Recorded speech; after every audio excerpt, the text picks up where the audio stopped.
Hi, I'm Krista West. I'm the owner and designer of Avlea Folk Embroidery, and this is a mini FlossTube. I have trouble carving out enough time in my schedule to do a full-length FlossTube. So I'm doing some minis, and in each one of these, I am focusing on one design that I've been working on, usually for quite a while before it comes to fruition.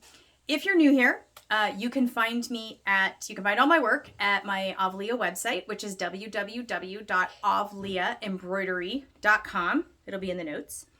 You can also follow me on Instagram, and it's kristamwest is my Instagram handle. Because when I got an Instagram, it never even occurred to me that I should probably use the Avlea name. So there we are. Anyways, and where else? Well, clearly you found me on YouTube. I'm just kind of getting started on Pinterest. I'm having trouble keeping up with it. It's a lot of social media for one small business owner. So I do what I can do. So anyways, let's jump in today and talk about Mirabella. Mirabella is a new design that has just released that I am so excited about. Why am I so excited about this design? Hopefully you can see it. I'm going to hold it up. Hopefully you can get that. Make sure you can see the whole design. It's a table square. It's worked on 30 count vanilla linen. This is the linen, the counted thread linen that I import from Greece. It is very similar to legacy linen in terms of the quality and the finish and all of that kind of stuff. For all I know, it may be even made in the same mill. I don't know that, but it might be. Who knows? So anyways, this design is inspired by a very small motif that I found in an old needlework booklet. I have a really large private collection of needlework booklets. I collect vintage needlework booklets from Greece, Latvia, Ukraine, like all over, because it really helps me learn about folk embroidery and to see connections.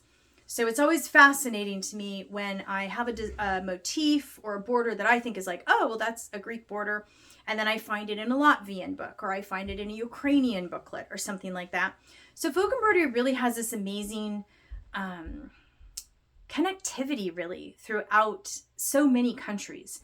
It's really hard to say that a specific piece is from only one area of the world. I mean, there's some exceptions. There are some very, very specific types of Greek island embroidery, most notably Naxos work, and the particular motifs that are used in bed tent curtains of the islands of Kos and Rhodes that are very specific. It's like you see one, you're like, oh, that's Naxos work, or oh, that's from Kos. Very, very clear. But when we get into all the other motifs, the stylized flowers, the urns, the borders, those are used really in all of the countries that practice folk embroidery. So a little bit of the backstory here. This little motif, I had just this little motif, and I really love it because it's got a really nice little urn shape, and then it's got these beautiful bell flowers. It's unique in that it has 3 different flowers. That's actually what I really like about it, and they're all kind of very different. The ones on the bottom here, these ones are like little bell flowers. They remind me of fuchsias or columbine. And then you've got this classic kind of daisy flower, like a 5-petal daisy flower.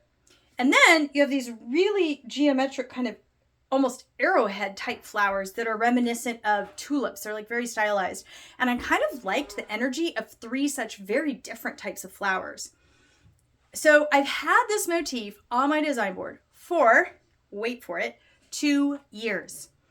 I saw the original motif, I made some tweaks to it, and I put it on my design board. And then I couldn't figure out what to do with it. Every time I went to look at my design board, it would be there, silently mocking me, being like, I'm here. And it sat there. And I had it just as this little motif, and I'm like, well, I'm not really sure what I'm going to do with that because I can't really turn it into an all-over design. And it was a little bit like, it just wasn't quite big enough for like a double-ended table runner, like maybe one of my designs like Arcadian Peony or things like that. And I was like, okay, I just have to kind of let this sit here. It also felt like it was small. It's a fairly small motif. I mean, I think it's maybe 60 stitches across, maybe, probably not even that, probably like 50 stitches across. I was like, well, I could maybe do something small, but it was too big for a pincushion. So it was kind of in this never land of design size. And I couldn't figure out what to do with it. And so I let it just sit there for a while. And then over the last year, one of our most popular designs has been the blue larkspur kit. It's a square. It's inspired by another design from a vintage needlework booklet, and it's very much in the same kind of orientation, but with a little bit in reverse. The main motifs are in the corners, and then there's secondary motifs coming out of each side of the table square. And I started noticing every couple of days we were sending out another blue larkspur kit, and I thought, oh wait, table squares are clearly appealing to people. And I personally, when I'm gonna stitch, oh boy, table squares are at the top of my list. I love a table square because you can put it on a table like this, but I also like the way that you can put it on a table diamond fashion to really show off the embroidery. I love that use of it. I have actually a number of small tables around my house that I have a table square on, and then I have like a plant or a picture frame or something in it. So they're very useful pieces. And so I was like, okay, how can I do this as a table square? Well, I instantly, of course, took the motif and tried to make it work in the corner. And it didn't work in the corner, like blue larkspur. And I was like, oh, foiled again. This little motif is just out to get me. And so then I was like, wait a second. What if I try putting it on the long edges rather than the corners? What if I put it in the middle of each side rather than the corners? And then suddenly it just started singing. And it was like, oh, here's where I want to be. And then I created these new little motifs here, kind of inspired by it, based on historic folk embroidery designs, little four petal flowers, and with some little leaf shapes and things like that. Hopefully you can see that. Anyways, oh, actually, it'd probably be better if I showed the right side up. Anyways, and so I developed these little guys here, and I had that all put together with just a very, very kind of simple, narrow border, and it just didn't feel grounded. One of the things about folk embroidery is that the designs have to feel grounded. What do I mean when I say that? I mean, you need the contrast of kind of a geometric border with a stylized floral motif. The two kind of go hand in hand to really create a look that we really associate as folk embroidery. If you use just the flower motif, it can look a little too sweet, a little bit too sentimental, and a little bit too sweet. But as soon as you start adding that geometry at the outer edges and repeating patterns and things like that, it's like it gives a little foundation to rest on. And I really love that look, that kind of contrast between the really kind of heavy geometrics and then the like more stylized flowers. So I added this border, and it took me a while to figure out this border. It ended up being a little heavier than I had expected, but that was just what the design needed. And then for the colorway, I decided that I wanted something a little bit more modern than traditional folk embroidery, but still kind of harking back to traditional folk embroidery. And I wanted something that had a really fresh and very floral and kind of garden feel to it. So I chose some lighter, cooler greens. These are greens I don't use in a lot of my designs. One of them is 3053, and it's almost like a little kind of light pistachio green.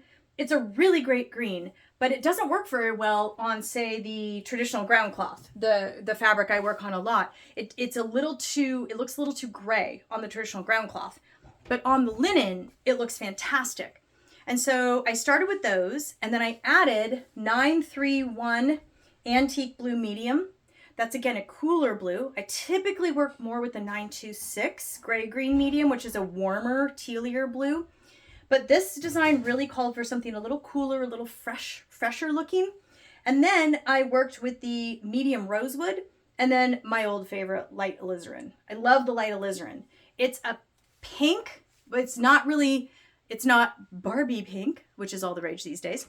And it's not shell pink. It's a pink that has really nice warm undertones. It really truly is an alizarin, which is a little more closely related to a coral as opposed to like a pink. And so I put that all together, and we did it on the 30 count vanilla linen, and then finished it with a drawn thread hem, which is how I typically finish most of my table squares. And there you have it. That's kind of our little backstory to Mirabella border. And if you're looking for the kit, you can find it at the Avlea website, and I'll have everything in the notes. Thanks for watching.